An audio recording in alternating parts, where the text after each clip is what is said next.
Hello everyone, Catweazle here. Welcome to the channel and welcome to a new playthrough. Yes, we're going to be playing Waste Nights by Badger's Nest, and it's set in a post-apocalyptic Australia, no less. Yes, it's sort of like Mad Max meets Fallout 4. It looks brilliant. So what we're going to do is we're going to do a bit of an introduction and a setup. It'll probably take a while. They normally do. I always say like, oh, I'll try and bang them out in 40 minutes or something, or under an hour. And like the Innsmouth, like I shaved all of 7 minutes off that. So we'll probably be in around an hour. But there is plenty to show you, and it is the first time that you have seen the game on the channel. Right, so I'll start off with the game board. And like everything in this game, the game board is just amazing, man. The hex, it's made up of hexes. You get you've got a central hex of 5, which is sort of 5 fused together, and that always goes in the middle. And then you always set your cities up in this sort of order. So let's have a look at one of the cities. This is the sumps, I believe. The pumps, sorry. And this is an example of a city tile. Now you tell it's a city tile because it's got this icon on the back. So beautiful artwork, and you know, nice thick cardboard, and the illustrations are just amazing. So this is the sumps, which is obviously some sort of like oil refinery place what they built a city around, and it's full of icons and what have you. So this is a city. It's got its city icon. It's also got a number for the actual tile, so this is City 2 essentially, and it has got a like terrain difficulty marker here. That's what this icon is. So it costs you nothing as regards fuel to go through this area. So this is one of the cities, which is the pumps, and that gets set here. We've got a central city, which is called Gangraen, and again that's city number 1. Costs you, it's quite, the train's quite rough, so it costs you 1 movement point essentially to get through there. You can see a few more terrains here. These are the general terrains. So there's one here which costs 2 movement points. That's, I don't know what that is. It looks like some sort of dune area, which is probably why it's taking 2 movement points to get through. There's one here which is like a flat desert, so that only takes 1 movement point. I'll mention the other icons in a bit. There's another hex here, general hex, which is 2 movement points, and that's a sort of swampy sort of area, I think. It's got a bit of greenness on it, a bit of grassland, so that's about 2 to get through. And then we've got this one, which is a sort of like a salt pan, I suppose. It's extremely flat. It's got a lot of skid marks and stuff on it, so it's only got a movement restriction of 0. It's quite easy. It's very flat, easy to get across in a vehicle. We've got a few more cities that are set out. It does tell you in the rulebook how they're set out in the grid. We've got New Sydney over here, and just to give you an example of the artwork, I mean, look at this. There's a Sydney Opera House, not looking so clever. Could do with getting some repairers in. And what's happened to Sydney Harbour? Well, it's completely disappeared, and we've got somebody driving cattle or something through it. So just shows you what went on. There's been a massive like environmental disaster in Australia. They were took over by a sort of conglomerate which took over the government called Cerberus. And Cerberus were doing a lot of experiments, nasty experiments, nuclear experiments, experiments with robots, all sorts of crazy stuff. And as they are wont to do, these megalomaniac corporations, they managed to blow up Australia, and essentially they've sundered it in 2. There is an absolutely massive like crevasse running down the centre of Australia, and things are not looking too groovy. And obviously it's killed millions of people, hundreds of thousands of people, and all you've got left are the survivors of this horrendous cataclysm. So that's Sydney, not looking too clever. Well, now christened New Sydney. But you see the artwork on here, it's just amazing. So they've really done really well. So there they are. You have to set these up like this. I did previously set it up just to see how everything worked. So I've just left them there because that's where they go. Right, so what happens now? Well, you get a lot of these general tiles. And you tell the general tiles because they've got this on the back. Remember how I said that Australia was now in two? Can you see the massive split there? Now I'm not sure whether that's the ocean in there or just some sort of massive rift canyon or something. But generally, Cerberus made quite a mess of it. So these are general tiles. So we'll give them a bit of a shuffle. And these go onto the gaming board in like a random fashion. So we'll do that in a second.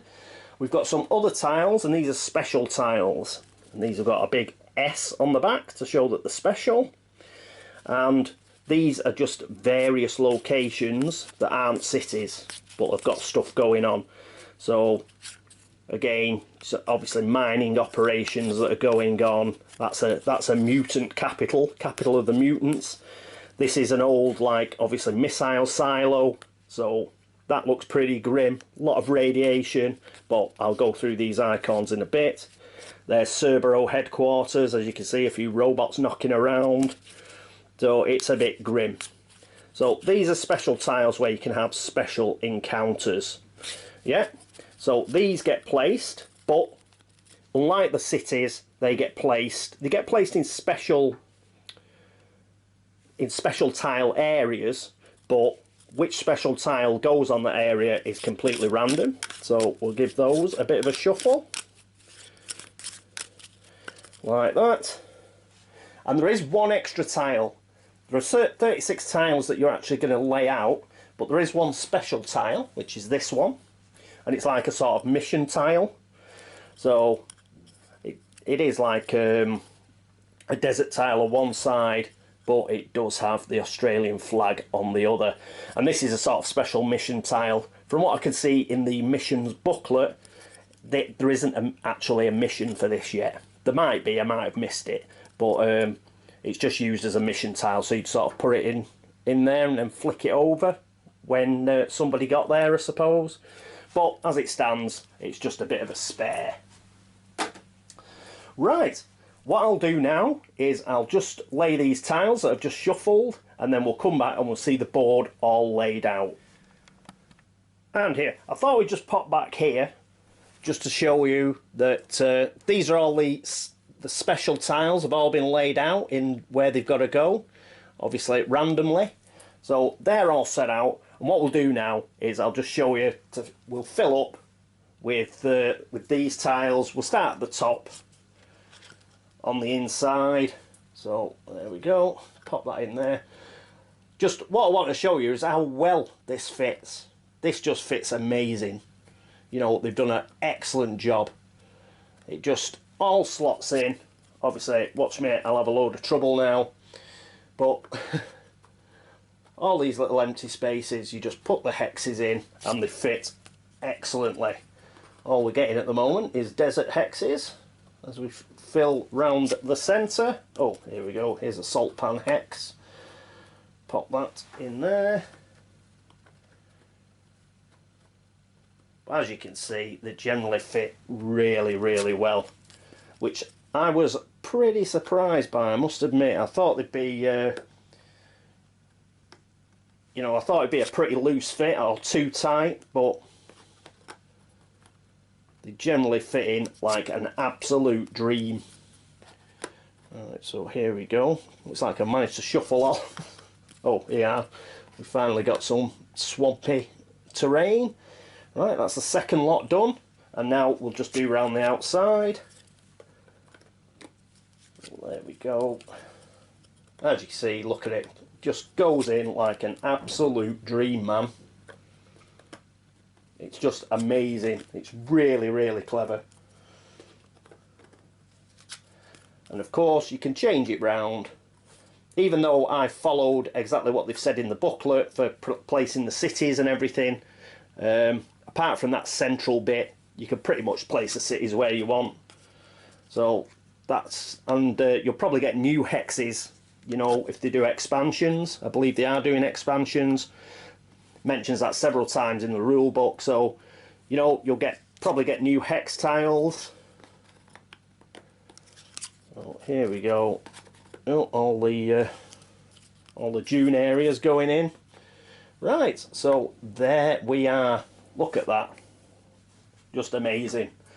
So Gangraen in the middle, and you've got various cities. You've got 4 or 5 cities. There's 5 cities you've got, and then about 8 or 9 special tiles, and then you fill up with these sort of generic tiles. So there you go, that is the board. It's amazing. I just cannot get over how well it all fits together. It's just a really, really good idea. I haven't seen it before, it's probably been used before, but brilliant, really good, really impressed with it. Just the start of the components that I'm impressed with this game. It's just fantastic. Right, so that's the board. Come back a bit, and we shall take a look at the tokens. And here we are with some of the tokens. Not all of them, a lot of them are over on the player area, and I'll go through those when we go through the characters. But let's have a look at some of the others. A lot of them are double-sided. Most of them are really, really good. Good quality cardboard and everything. Some of them, like these health tokens, are a little bit finicky. But other than that, everything is pretty top-notch. Now, these health tokens are for enemies. So you'll meet various enemies during the game, and these will track their health. That's what they're for. Then we have some radiation tokens, which on the other side are, whoop, I've got a biohazard symbol for contamination. Again, you will get some game effects through encounters or whatever that will affect a hex, so you will put these down. Generally, they're temporary, but so you'll pick them up again eventually, but you will see that during the game. So that's them. Another double-sided token is a threat token. That is a skull. Now, you'll see some of these actually on the board. So they're actually on a hex. They're there all the time. But as mentioned, these are temporary ones that go on. So this is actually a threat token. So you will see that when we talk through movement. On the other side, because it's movement, these are modifiers for movement. So occasionally you'll get a +1 or a -1 or whatever. So those are these tokens. Also talking about movement, we have these specific movement tokens. Now, normally this is a competitive game. So what each player will do is mark out their route on the board. They're going from one place to another, and they will put these on the board. It's just to let the other players know the way that they're going, and they will try and snarl that up. We're not going to play it that way, but I'll talk about that later on. But it is useful just for tracking where everyone's going to go, and then you can work out the fuel consumption and stuff like that, and also any hexes that have got like contamination or radiation or threats. So that's what you use these for, just to plan your route. There's quite a few. With your fuel and with your vehicles, you can occasionally, you can go a fair way around the board, so there's a few of those. Talking of vehicles, we also have these tokens, which are vehicle damage tokens. As you can see, it ends up on its roof. So if your vehicle gets damaged, you will use these tokens. If your vehicle gets too much damage, and it will be destroyed. But you can repair vehicles. Then we've got some general tokens. So got the symbol that they've got there is a sort of fist holding a boomerang, which is, I think it's a a symbol for the New Republic or something like that. So they're just general tokens, you can use them for anything. Then we've got task card tokens, which are these. And basically when you pick a task card, which I'll go through when we go through the cards, you have two types. You've got common tasks, which anybody can do. They're just sort of like the first person to kill something, or the first person to get to a particular hex, and they will reference a particular hex. So you'll put these markers on that hex. Perhaps you will have to do two things. So put a 1 on one hex and the second action on another hex. So that's what these are for. There are two other colours, there's orange and green, and they are for private tasks. So the purple is for common tasks, which are quite easy to do, and anyone can sort of do them during the course of the game. The private tasks, you generally have to go to a specific hex, then you have to pass a check to get the task. Once you get the task, you'll put it on the character player area, and then you will set about trying to complete it. Right, next to them we've got 4 different coloured reputation markers. As you'll see when we get to see the characters, you'll see they're all colour coded. So you've got 4 characters. Well, you don't have to play 4, but I'm playing 4, and you've got red, blue, yellow and orange, and these are put on the reputation track at the side of the board, which I'll show you in a bit, just to track how much fame and reputation each character's got. Some of the missions require you to get a certain amount of reputation in order to win the game, so that's what they're for. Talking of the reputation track, that also doubles as the time track. So we've got a little time token here. It goes up to 10, the time track, but if you're ever going to go over 10, you just flip it over. So 1 becomes 11, 2 becomes 12, and so on. So you're not stuck to 10 turns, you can have more than 10 turns. So that is the timer token. Another token we have is a thing called the dominance token. This is to do with combat. Combat will only ever be sort of 3 phases long. So if you don't actually kill something or get killed yourself, you can then look at where the dominance marker is. And if you've been more dominant, then you win the combat. Yeah, the other guy might not be dead, but he's sort of skulked off and you've won the combat. But I'll explain that when I get to combat. So that's the dominance marker. We've got some various markers called large mission markers. In fact, you'll probably see the a bit better. You can see the boomerang in the fist a bit better there, sort of chainmail fist thing. And there's 2 large expedition markers, and we've got this marker as well, which is a mission supremacy marker. So some of the missions use these, some don't. Some are sort of, I think they are there for expansions. We've also got some special tokens. Now these are generally used in, you'll have a mission or something and it will involve these. They are double-sided. You have a colour side, so here we have obviously a mushroom cloud, and it's black and white on the other side. Generally the effects of these will last 2 game turns. So first game turn, obviously this hex has been vaporized.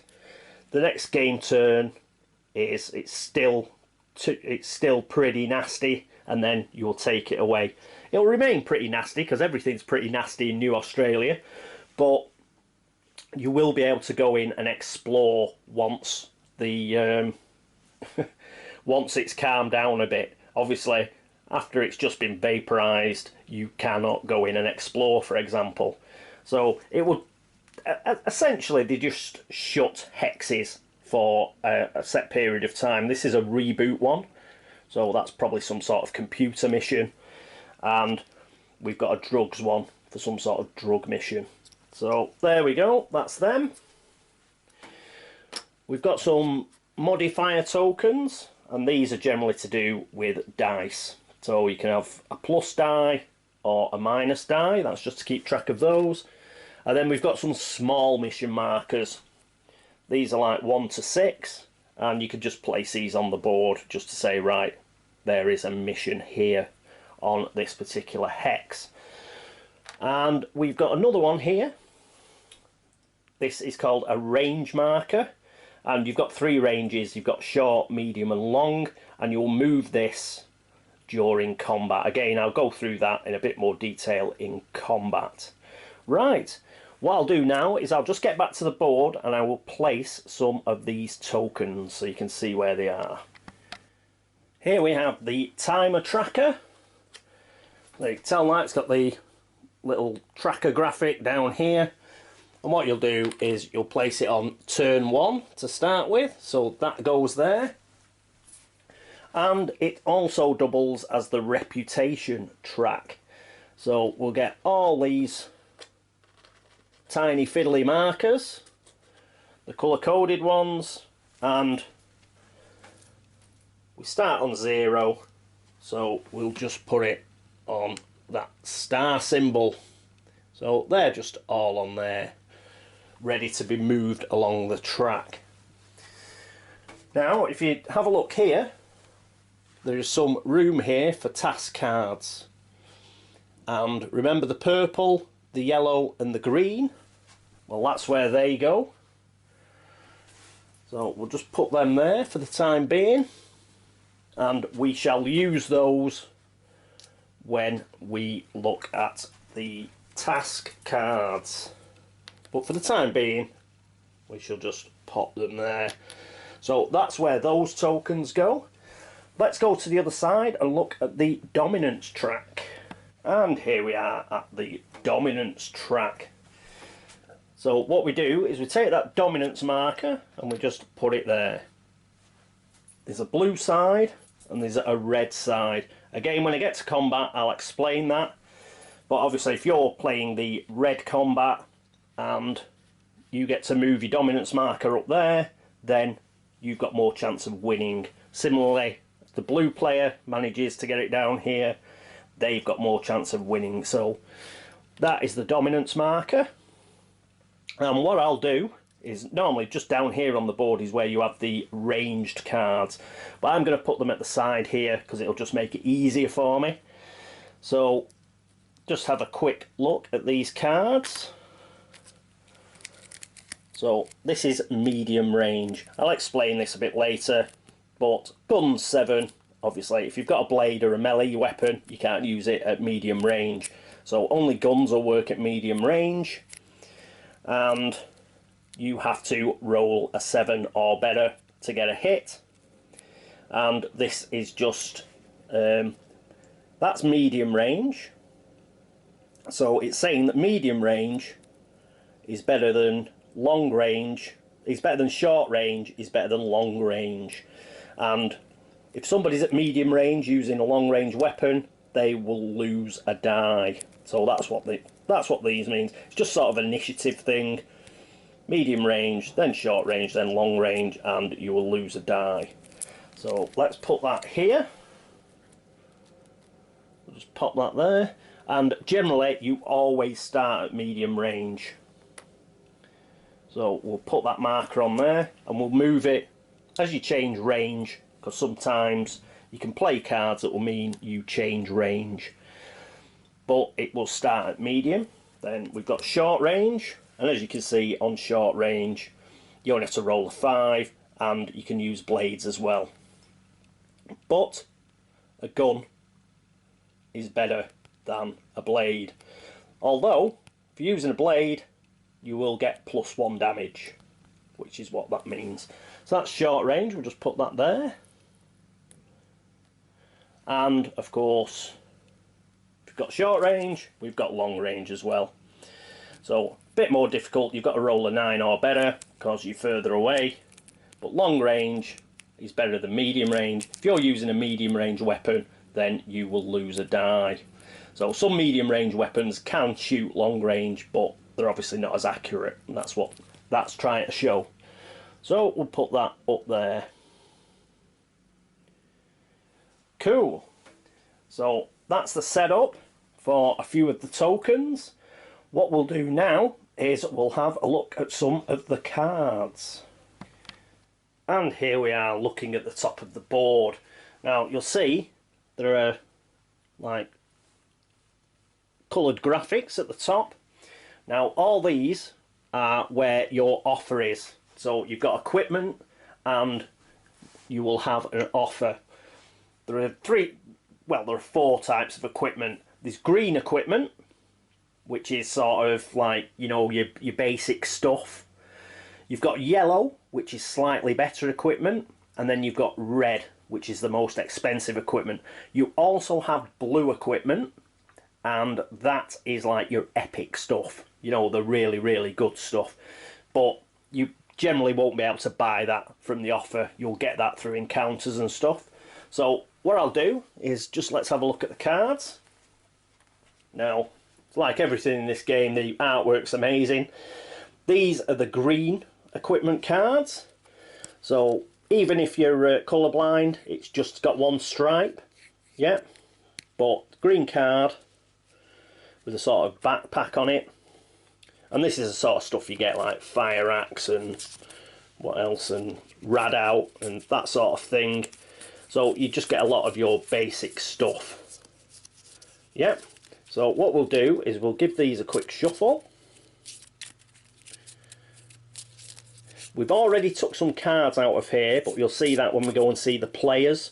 The players do get given sort of starting items, so you'll see that in a bit. So we've shuffled those. Let's give it a quick cut.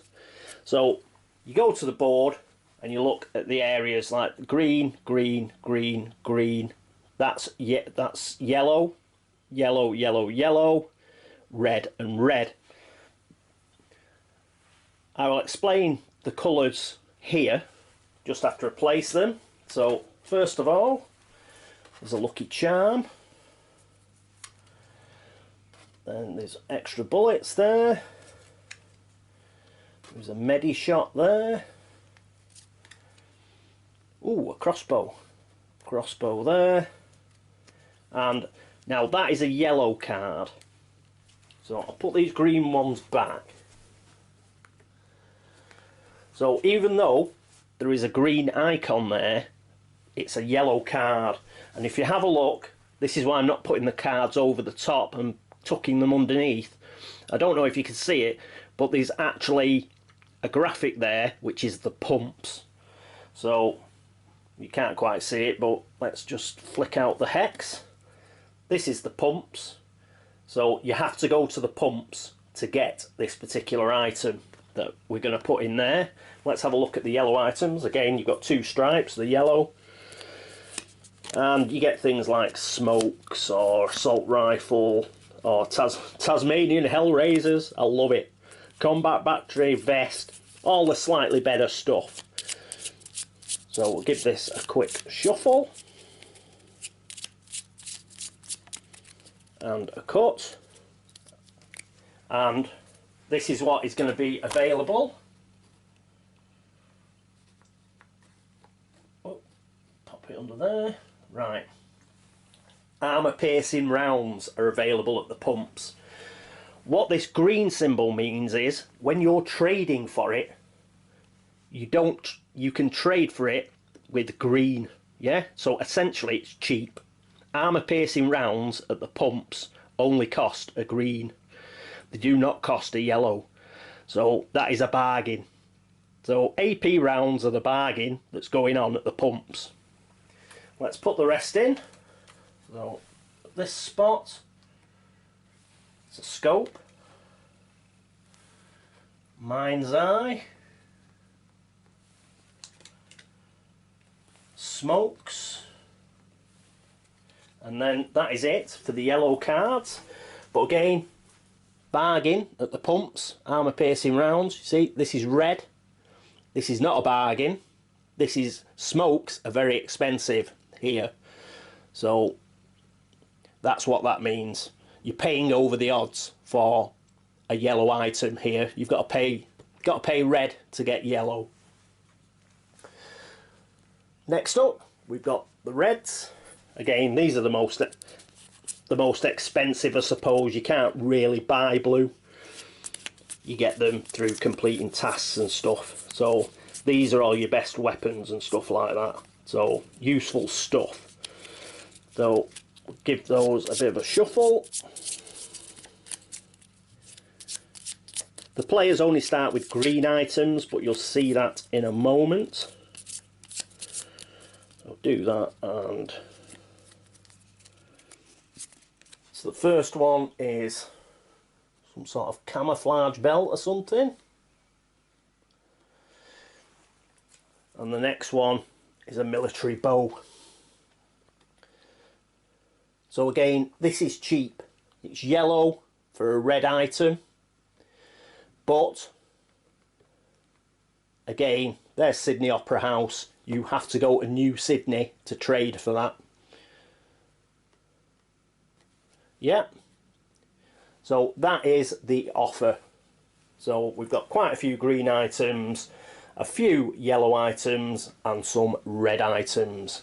And a few of the items are either a bit more expensive or a bit less expensive depending on where you go for them. You've got to go to New Sydney for this, you've got to go to the pumps for that, but all the rest of them are on general trade. So if you go to a city anywhere, that sort of stuff is available for purchase. Right, so I'll put these back. We'll have a quick look at the epic stuff. As I mentioned, you have to get this in special ways, you can't really buy it. You've got gene resetter, chainsaw, tin cutter, red ray, oh, good stuff. Executor, Aegis exoskeleton. So you really get some cool stuff, and again the art's just fantastic. Yeah, it's got all your stuff on here. It tells you, like, here's an icon, that's a weapon. Yeah, and it tells you what it does, how many hands it takes, and you'll get some text. Yeah, so you get some cool stuff, like some sort of armour enhancement here, cyborg enhancement, and armour, that sort of stuff. Yeah, so you'll see what all these icons are as we play the game. So let's put those back. Also, each player will get a vehicle. You'll see which vehicles they've picked once we get over there, but just to show you, you can have a strider, which is basically a motorbike, an off-road, which is an off-road vehicle, and a heavy duty, which is obviously a bit of a beast tank thing. Now, you've got different sort of abilities for each one. Obviously the motorbike's a bit more mobile, you can get a bit further on it, but for example you cannot carry as much stuff, whereas the off-road, it's a bit slower but you can carry more stuff, whereas the heavy duty is the slowest of all but it can carry the most stuff. So there's trade-offs, you know, for whichever one that you pick. There are also sort of abilities for each player that may affect what you're going to pick. So you'll see that when we go over and have a look at the actual characters. There is also an epic, which is the muscle car. This is basically your Mad Max roadster job. So this is like the best vehicle in the game, really. So it's pretty cool. Yeah. So, and it has some special abilities with it. So that car you will only get through certain cards and what have you. So those are the vehicles and the equipment cards. What else have we got? Well, we've got task cards, which I mentioned, and they're split into two. These are the common tasks. Yep, you can tell that they've got a little like graphic at the bottom of two people, and these are all common tasks. And generally, let's have a look at one. Nice trophy, for example. I'm setting up a little business and I need something to decorate my shop. Maybe a furball's head or a C3D2's arm. Even a few biker's jackets will do. The task will be accomplished by the first knight to defeat any enemy from the wasteland cards. Wasters must play enemy cards if able. So that's why it's common. anybody, while they're doing their sort of turn, could bump into a wasteland enemy. If they defeat it and they're the first to defeat it, they can claim this task. So they are called common tasks, as opposed to these, which are private tasks. They don't have the icon in the corner, and they've just got a bit of a, like, Phillips screwdriver sort of little icon at the side. These are a bit more involved. So we've got small favour here. My mate Grey Earl needs a little help in getting rid of some mutated scum from his farm. Do this job and return to me. I should have a piece of useful gear for your trouble. So in order to pick this card up, you've got to explore any hex except a city hex. Then you can take this card. Then, for the second part of it, remember how I said you'd use different colours here? Second part of it, they've got to go to New Sydney. The number 4 is the hex tile number, which is in the bottom here. There it is. So you can find it easily, and you can accomplish the task. And those are the rewards at the bottom for accomplishing the task. So those are the private tasks. So we'll give them a bit of a shuffle, as we will with the common ones. In fact, it'd help if I turned them the other way around, so I wasn't actually looking at what the bottom card was. Right, I will set them up shortly, but where they will go at the side of the board. Right, what else have we got? We have got luck cards. These are luck cards, and as you see, they're like playing cards. Now, what these are is every player will start with 3 of these. You can have a maximum of 5, and you can play them during the game. It'll tell you when you can and can't play them. You get a title for the card. You'll also get a symbol. As you can see, this is like a health symbol, and during your rest phase you can discard this. Just discard it and you could get a health back, for example. So let's have a look at another one. Same here, if you discarded this during your rest phase, you would get an ammunition. Yeah, you won't get anything else that was on the card because you're just throwing it away to get an ammunition. But during the turn, for example during combat, you can use these. You can also use them during, you know, if the waster tries to play a nasty card on you during the wasteland phase, you can use things like this. For example, not this time, old chap. Somebody else may play a luck card on you, you know, during combat or something, and you go, haha, not this time, old chap, and it will cancel out that luck card. As you can see, it tells you when you can play it, and then it'll tell you exactly what happens. Effects of the luck card just played are ignored. That card should be discarded without being resolved. Yep. Apparently, like, we've got an ace here and a queen and a king. These, I don't think they're used in the base game.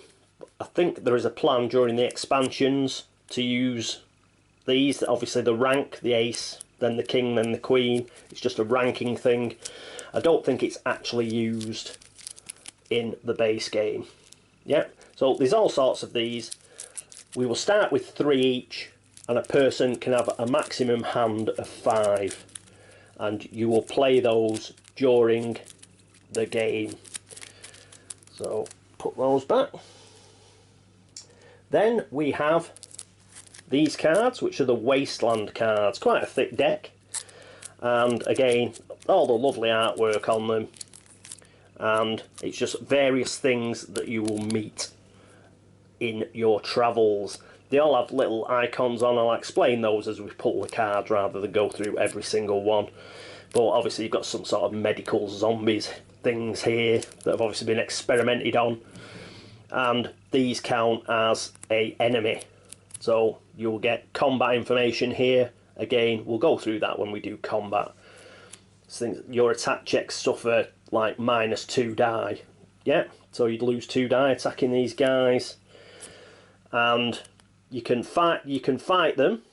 If you fight them, you'll get this side, which is you get a reputation and a yellow gear card, or you can try and evade them.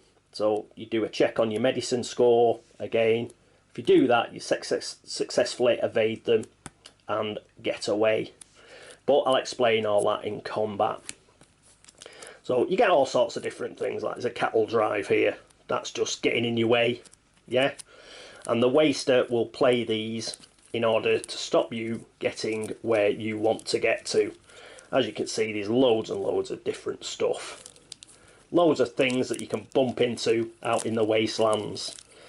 And these are the perils that you will be facing. So, some quite funky stuff in there. So, those are the wasteland cards. You'll see how they work once we start playing the game. Put them over here. Then we have combat cards.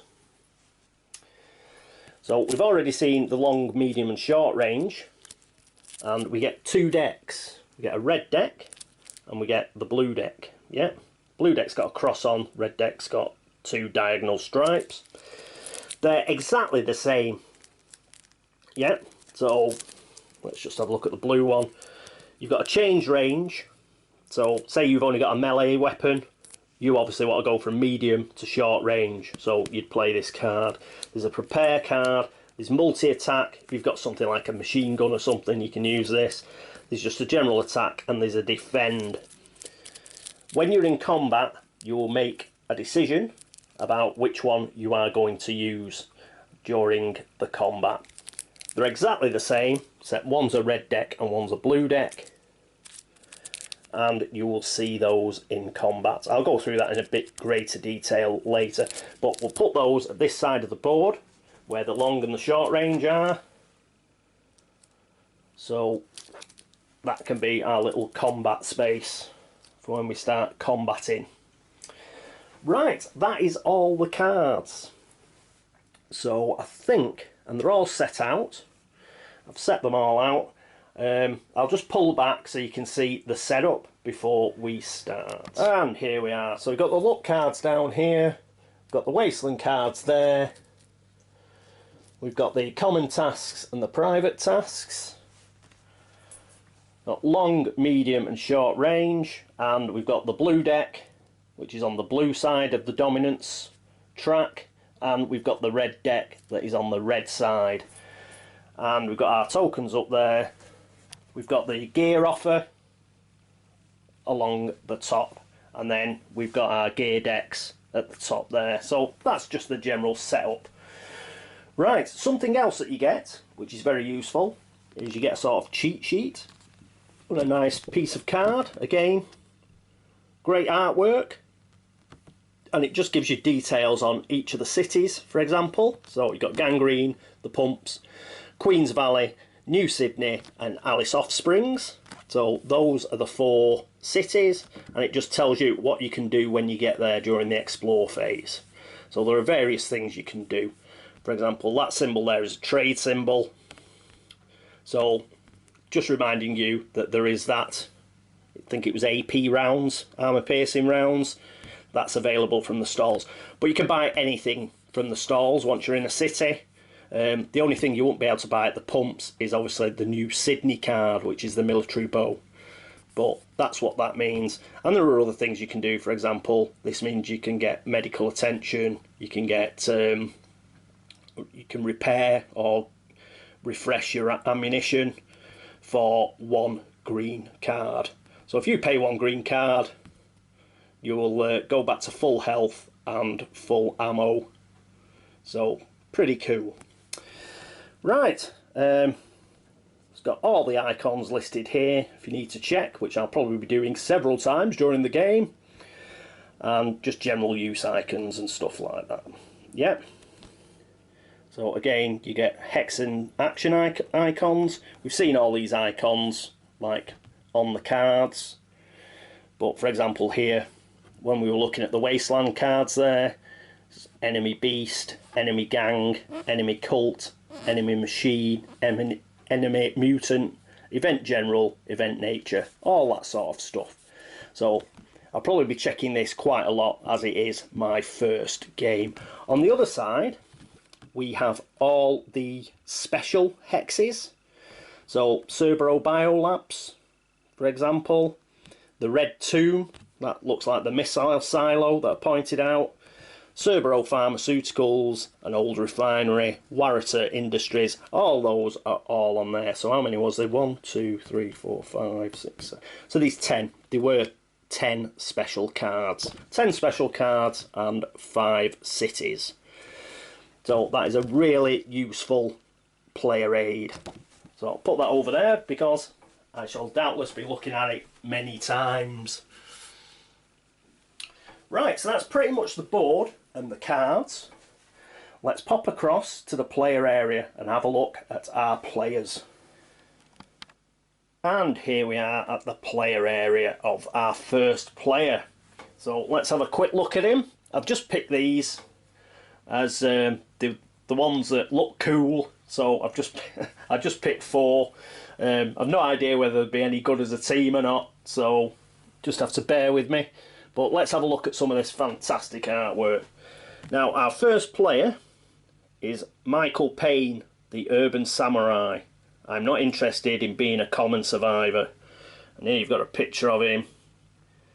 Obviously there, it's all decked out in his gear. He's got like a plane crashing behind him and some sort of mutant pterodactyl things. So things are looking pretty grim wherever it is. He's on top of some skyscraper or something somewhere.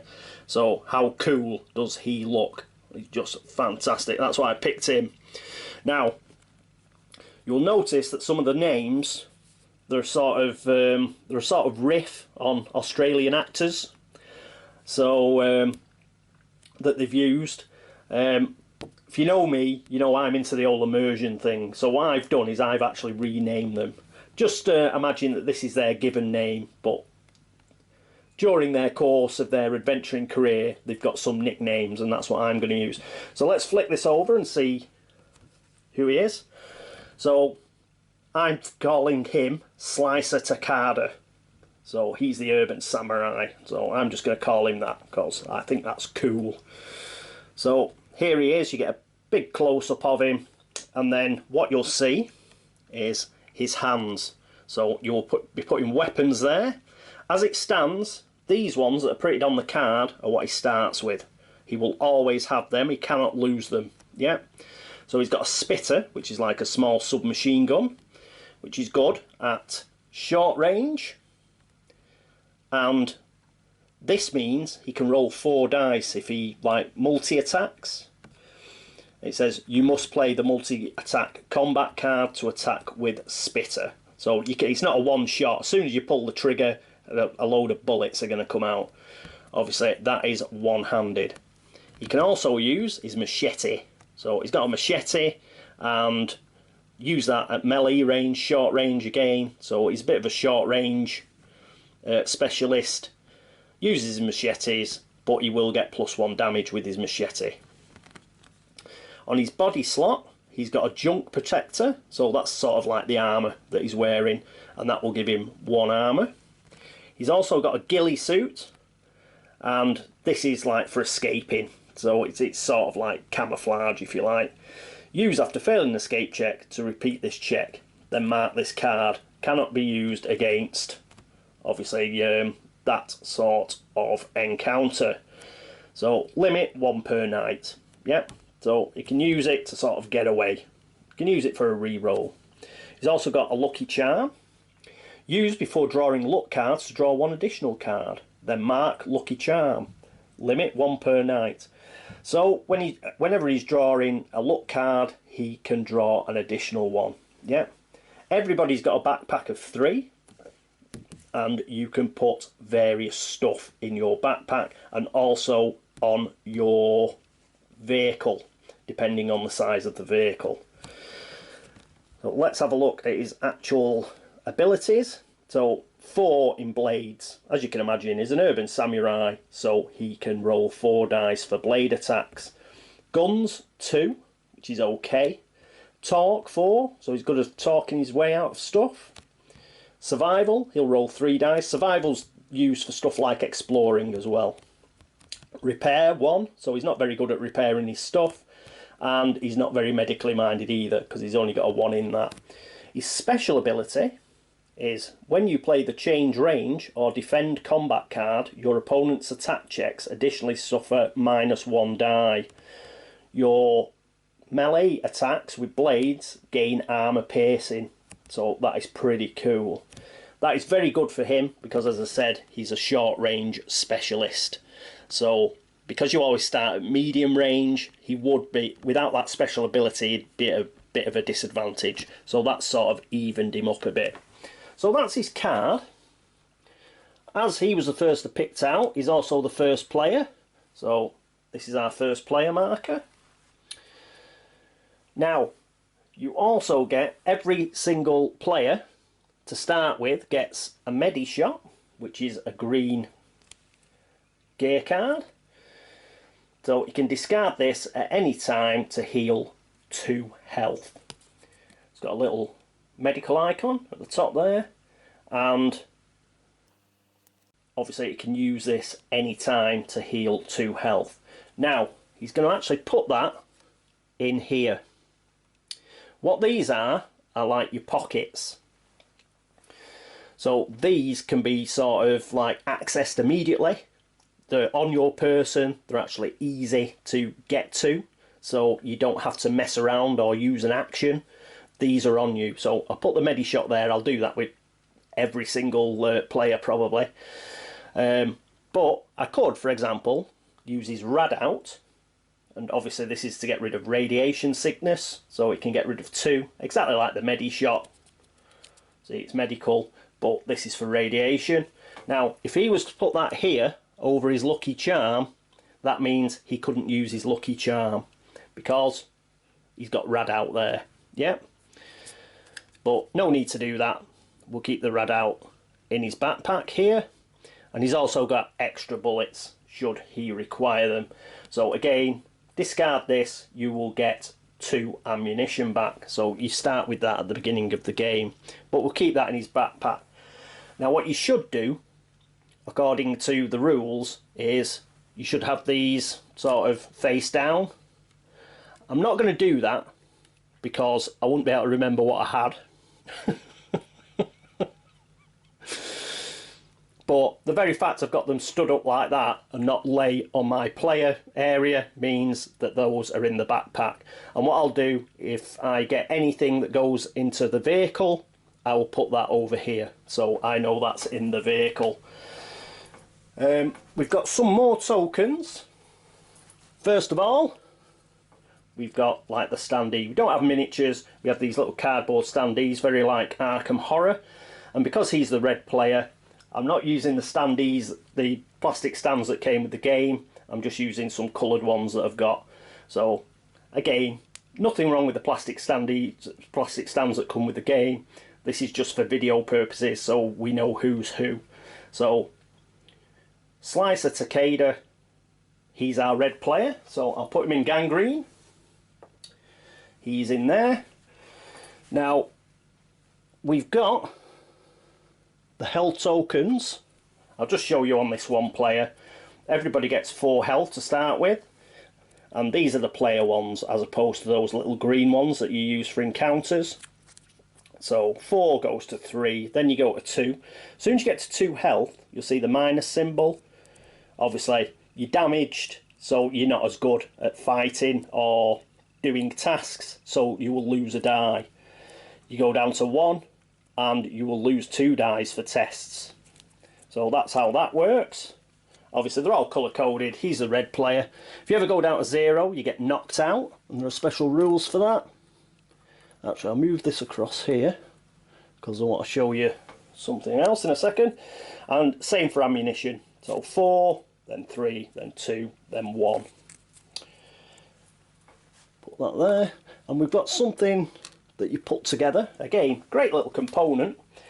I think this is supposed to be sort of part of your vehicle. So we've got 2 gauges. The top gauge, as you see here, just got a little radiation symbol on it. It like tells you how much radiation you've got. Yeah.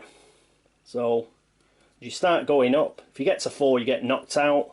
If you get to 3, you start losing health and all that sort of stuff.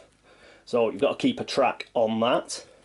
And down here you've got your fuel gauge. So when you travel about in your vehicle, you will be spending fuel. And as soon as you get to empty, you get to empty. Although it assumes you're not completely empty. Otherwise, you'd have a load of abandoned vehicles everywhere. What it says is once you get to 0, then you're sort of coasting in the vehicle. You're sort of running into other abandoned vehicles and perhaps siphoning a bit of gasoline off them. You're just not flat out. So you can only move 1 hex at a time if you get to empty. It's just assuming that you are like coasting into a town or wherever you can get fuel. So you never sort of abandon your vehicle unless it gets destroyed. So talking about vehicles, he's got a strider. So he's got the motorcycle. You start on the yellow side. He could put 3 gear cards in it. Again, you won't be able to access them straight away, you have to have them in your pockets. But say during the rest phase, he could swap stuff around. So strider is his mode of transport. So he can use 1 fuel to move 4. So you have a look at your hexes. If they count up to 4 where you're going, if it's 4 of these to get where you're going, you will use 1 fuel. So he's got 4 fuel to begin with, so he could go 12. He's got 12 movement points if he wanted to use them all. Sorry, 16 movement points if he wants to use them all. So that's what that means. These are little markers specific to him, so we may use those for various things, for marking stuff off. As we mentioned on there, put a marker on the ghillie suit if you use that for an evade, that sort of thing. We will use these markers. Right, so that is Slicer Takeda, and we will go across to our next player. And here is our next player, the blue player, and this is a charming lady called Naomi Vatt, who is obviously meant to be Naomi Watts, the Australian actor. This one is the mechanic. Stop those punks for a few heartbeats and I'll convert this lawnmower into a glider. Then off we go. Cool. Right, so again, some brilliant artwork on here. So just looks fabulous. There she is with a blue rinse. Looking like a kick-ass young Dame Edna Everage without the specs. Unfortunately, we've got, you know, fantasy artist syndrome. So, like, she's showing a bit of cleavage and everything. But when we do turn it around, obviously we just get to see the head mostly, so that's not so bad. So let's put her on Gangraen with Slicer. So let's flip her over. Right, obviously I wasn't going to call her Naomi Vatt. I've decided to call her, because she's a mechanic, she's going to be Mama Manifold, the mechanic. So she's Blades 2, which it's okay. Guns 3, which is pretty good. Torque 2, okay. Survival 2. Repair 3, because obviously she's a mechanic. And Medicine 3. So she's quite good. She's got nothing really bad. She's got no wands. So that's pretty cool. So her special ability, once per round you can automatically pass a repair check. So that's pretty good. Then mark this ability. Again, we'll use those little triangular markers. And additionally, your attacks against, so that'll be robots, mechanical stuff, gain armour piercing. So she knows the weak spots of robots and killing machines. So that's pretty cool. So what's a weapon? It's an AT submachine gun. So short range again, and she'd roll 3 dice because it is an actual, it can be a multi-shot, multi-attack weapon. But unlike Slicer Takeda and his submachine gun, you don't have to multi-attack. So she could, it must have a single shot ability. So you can either choose to use single shot or you can use the multi-attack. So because we've got the same picture for both hands, it means it's a two-handed weapon. Yeah. So unlike Slicer, he had a machete in his other hand. She's got to use both hands for this. She's got a vest that she's using as armour, though I couldn't actually see one on her picture. She must have took it off because it was warm in the shop. And that gives her 2 armour. She's got a prepper's kit, which will obviously be something to do with repairing, I think. Oh no, it's survival. Your survival checks gain a die, limit 1 per night. So if she ever needs to do a survival check, she can use her prepper's kit. Pretty good. And she's also got a road map. So you gain 1 movement point when using a vehicle to move, limit 1 per night. And because of that, and because that she is an actual mechanic, that is a reason why, hang on, I'll use one from the supply. That's why she's got an off-road vehicle. Basically, I thought, she's a mechanic. She obviously worked in a garage or a servo station, so she's been able to make her own car. So I've started her off with that. And because she's got the road map, an off-road, normally, it'd be 3 movement points for one canister of fuel, but she gets +1 because of the road map.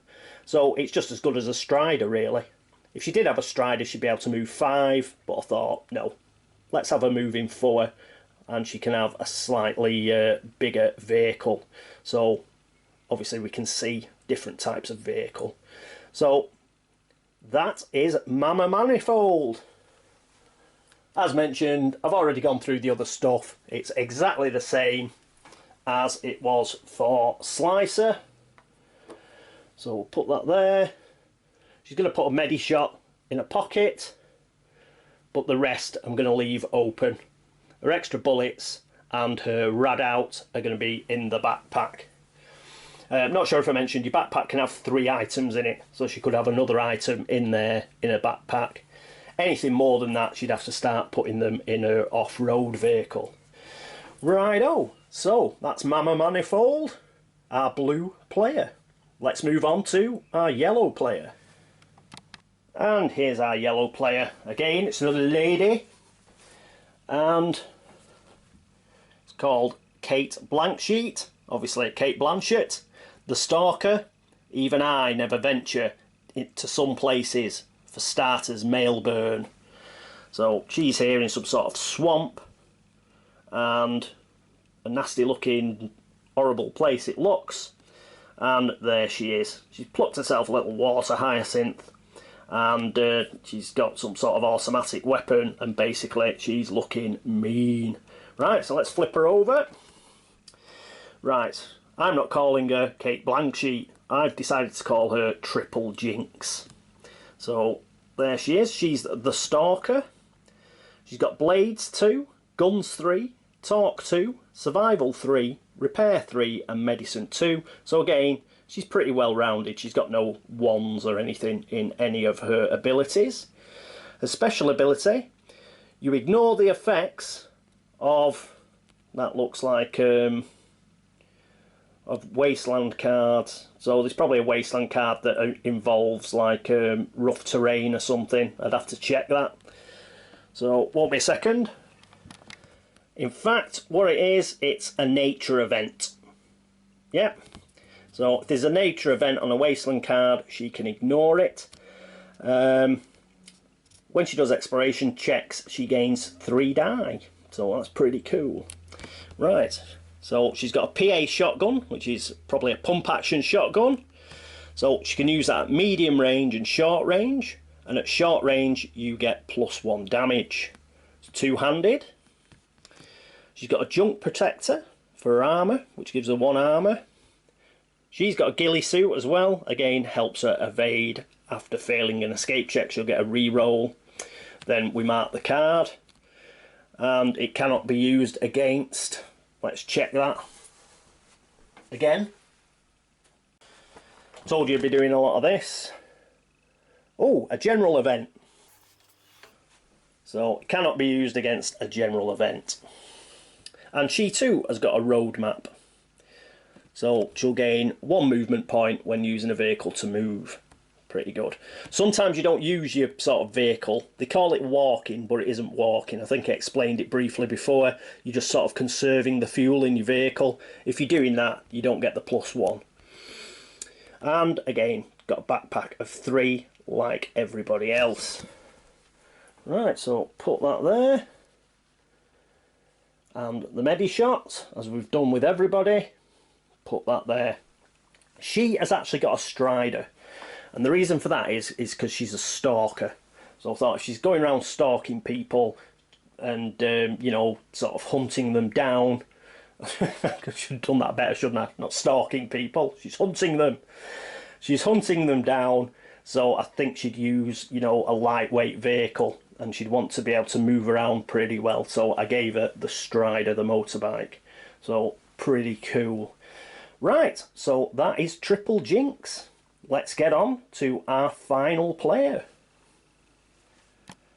And here we are with our orange player. So, oh, just one thing to explain. This is the waster marker.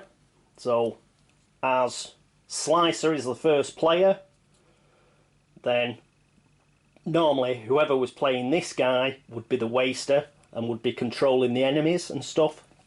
It won't really come into play in this game because I'm playing it solo. But if you've got more than one player, obviously it keeps other players in the game. Yeah? So you're not waiting on everybody else's turn. At least 50% of the time you'll be doing something.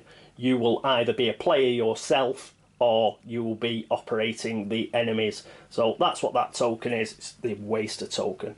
But let's have a look at our chap. So we've got another chap. So we've got 2 ladies and 2 gentlemen. This is David Mayhem, the mercenary. If I ain't a professional, I could even get to like killing. So he's a nice guy, it's Dave. Except he's no longer called Dave. But there he is with an automatic rifle. Obviously killing some poor unfortunate who's just off the painting.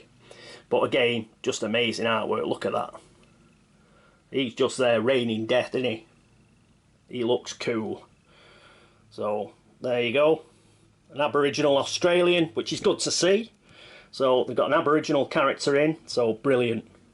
So there we go. He looks well cool. So let's flick over and let's have a look at him.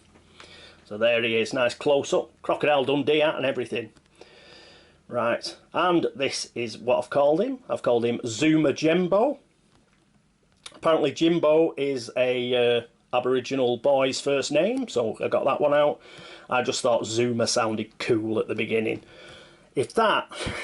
I don't know if that is Aussie slang for anything. I don't think so. If it is, then it's just complete coincidence. I don't think it is. I just thought it sounded cool, that's all. So, Zuma Jimbo, the mercenary. So let's have a look at him. He's got blades of 3 and guns of 4. So obviously this guy is just combat mad. Yeah, as you might expect for a mercenary. So, but his torque's 1. Of course it's 1. This guy is Action Jackson, man. He's not talking. He's killing. See? He's not talking. What's talking there is lead. So, no messing. Right. Survival, 3 is pretty good. Repair 2 and medicine 2. So, basically, he's not a diplomatic sort of guy. He gets stuck in. His special ability, before combat, you can set the range of the first clash. Very good. Very good. So, you can change. Like, he doesn't have to start at medium range if he doesn't want to. Place the range marker on any range card. If your opponent has a similar ability, this combat starts at medium range. So if somebody else has something similar, then you start at medium range like you normally would. Right, so he's got a 2-handed weapon, obviously, which is an assault rifle. Good at medium range.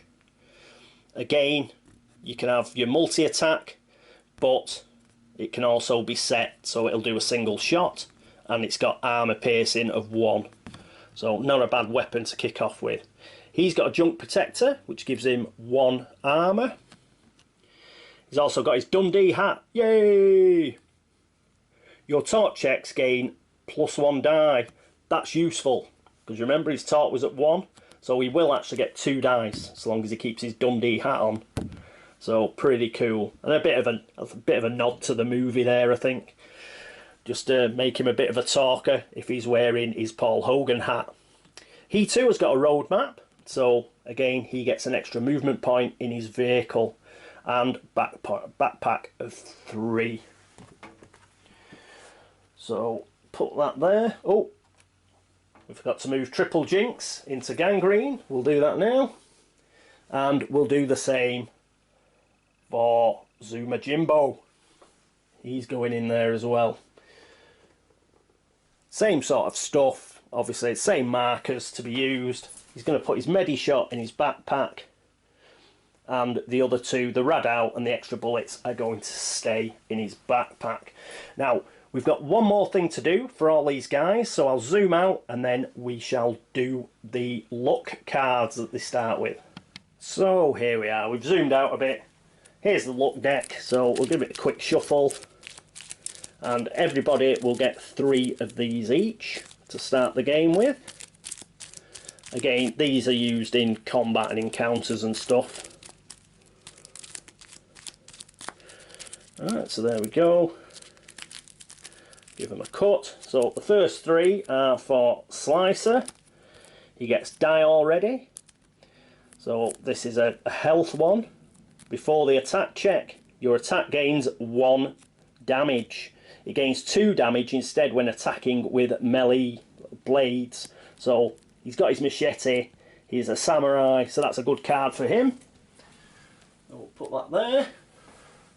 His next card is Focus Man. So you can discard this to get to heal radiation damage.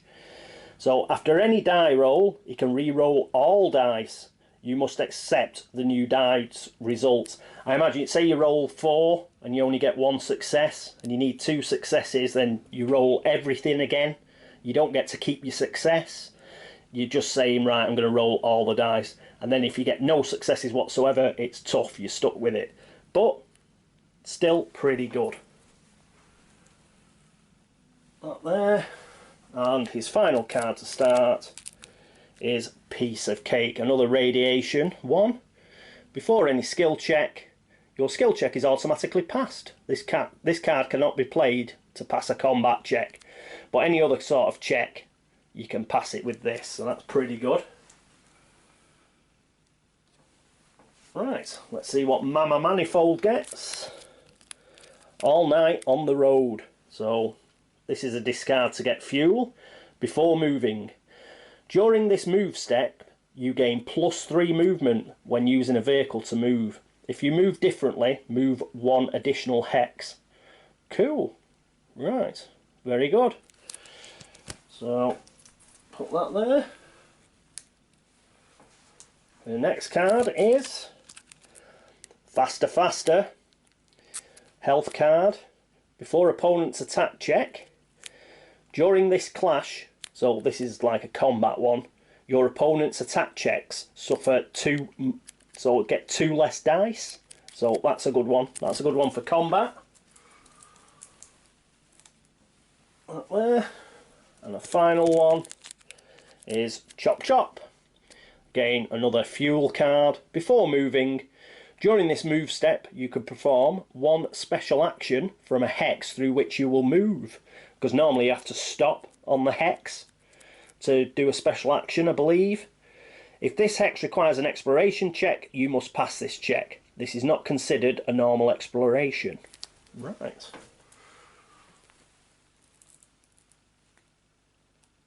So, that's Mama Manifold's 3 cards. Triple Jinx. Sweet Spot. Ammunition. So, you can discard this to get ammunition back in the rest phase. But before attack check, your attack ignores all your opponent's armour. Cool. Very good. Next card. Not this time, old chap. In response to another luck card. So if somebody plays a luck card on you, you can cancel the effects of that card and discard it. don't think we've got one the same yet. I must have shuffled these pretty well. Here's another one that's different. Deep pockets. After setting the starting range, you can freely re-equip your gear cards. Normally that'd take you an action, so you'd have to like prepare or something like that. Again, you'll see that in the combat, but if you use this luck card, you can sort of swap things around, so pretty cool. Right, deep pockets. And that's another ammunition one, so the rest phase, if you discard that, you'll get an ammunition back.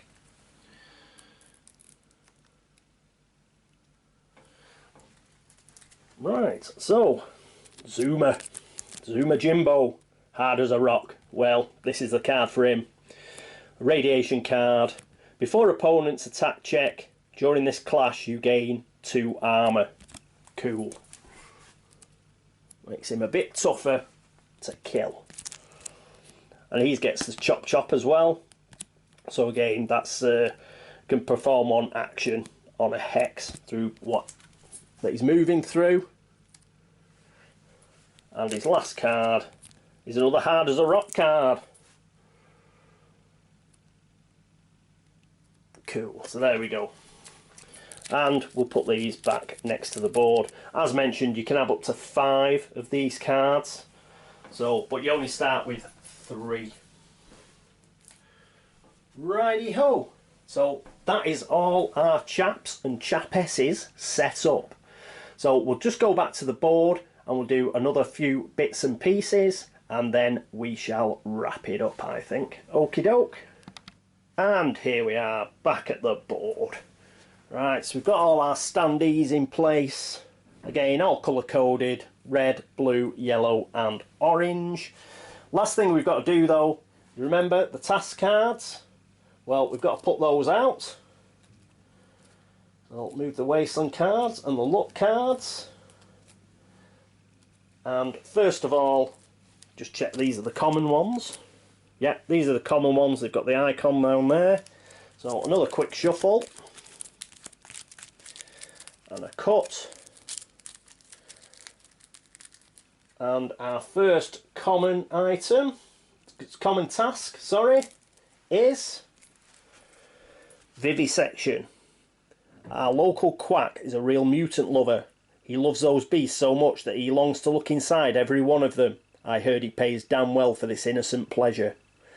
This task will be accomplished by the first knight to defeat any, that is probably mutant. Let's check. Yep, enemy mutant. So you must excuse that.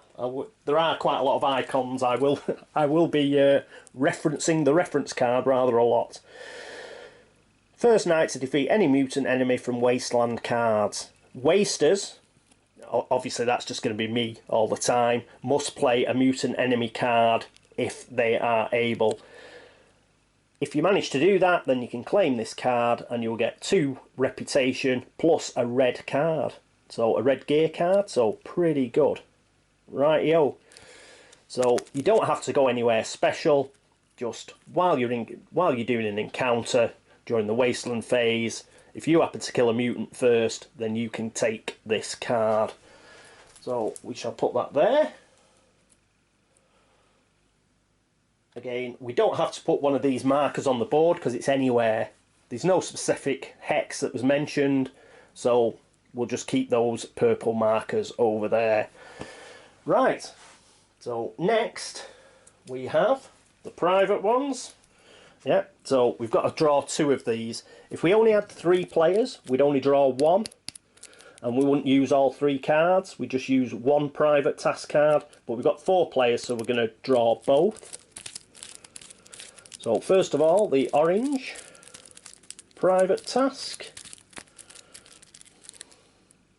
Oh, cuts first. And the first one is of mutants and men. Our scientists need samples. No, not like soil samples. We'd prefer samples of stably mutated tissue of living organisms. Okay, hold on there. They don't have to be that alive.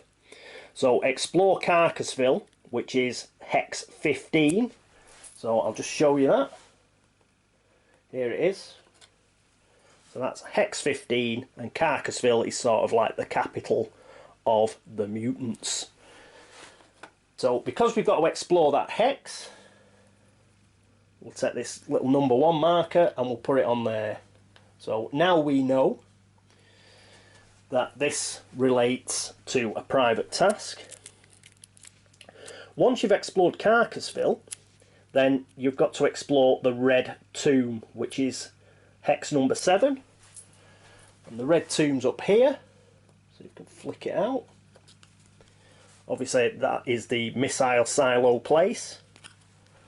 So because that's the second part of this task, we shall put the number 2 on there. So that's how that works. So you explore Carcassville and you've got to make a check. So you've got to use either your blades or your guns, and you need to get a 9. If you do that, you will take the card. So you've got to go to Carcassville, you've got to achieve that test, then you take the card, then you go to Red Tomb, and you just need to explore Red Tomb. You will accomplish the task. Fantastic.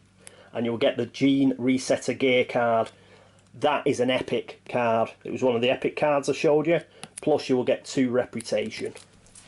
So that is the orange card. Put that there. And our final green card. Money, money, money.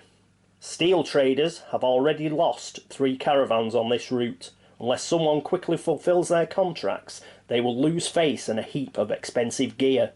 They're looking for reliable and risk-addicted mercs. Are you watching, Zoomer? So, first of all, you've got to explore Cerbero Pharmacies, which is hex 8. So, let's find that. Where's that? It is here. Let's flick it out. So, that is Cerbero Pharmaceuticals. So, that gets the number 1 on it.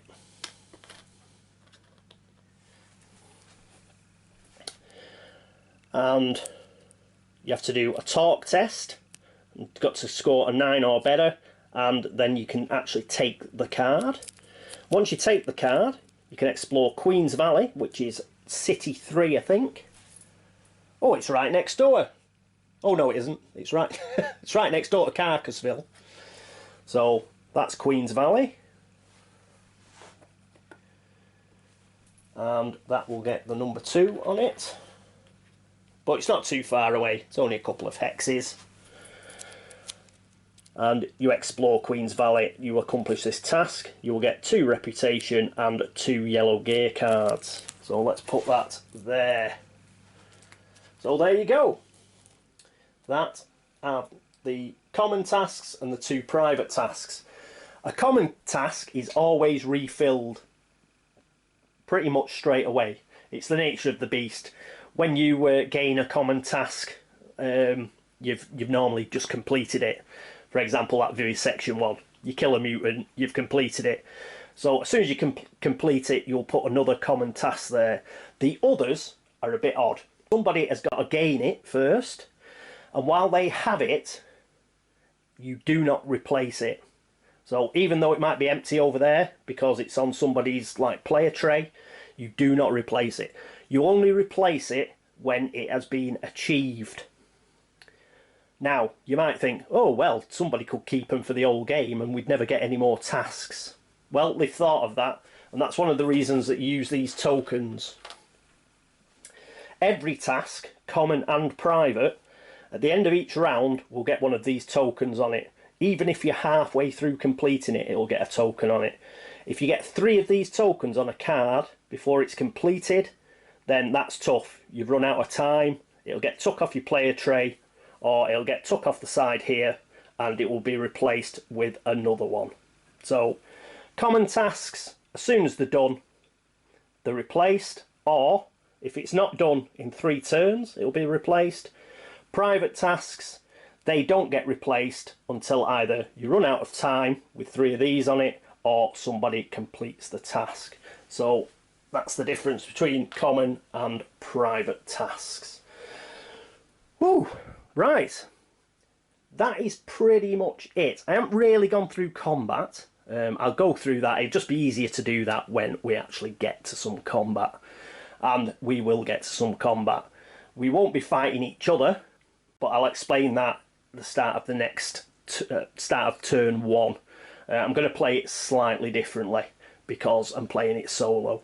Obviously, if you had more players, then you'd be able to. It's sort of semi-co-op, semi-like adversarial. It's a bit strange, really. You can play some of the stuff co-op, but a lot of it is like, you know, they expect you to raid each other and stuff. But I'm not going to play it that way. I'm going to play it slightly differently. But you'll see that at the start of next turn. I will go through the mission that we're going to do next turn and the slight changes that I'm going to make just because I'm playing it solo. But I will mention what the differences are between the actual mission and the mission the way I'll be playing it, which will be slightly different. Right, I hope you enjoyed the introduction and the setup for Waste Nights. Pleasure, it was an absolute pleasure to set up, but you know me, I play Arkham Horror, so it was a doddle for me. I'm used to this.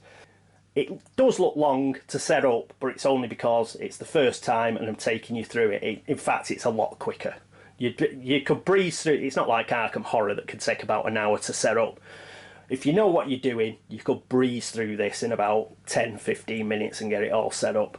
So it's not quite as convoluted as it looks. It is quite quick when you know what you are doing. And the components and everything are an absolute dream. They're fantastic. As I say, some of the tokens are a bit small and a bit fiddly, but you could always surrogate them with something else, which I may do. But the vast majority of everything is fantastic, and the board's just amazing. Love it. Right, so thanks for watching the introduction and setup of Waste Nights, Saviours of the Waste. I hope you join me for turn 1, where I will go through the mission and what we have to achieve. And then we'll get stuck into the gameplay. Until then, though, this is me, Catweazle, signing off. Toodaloo.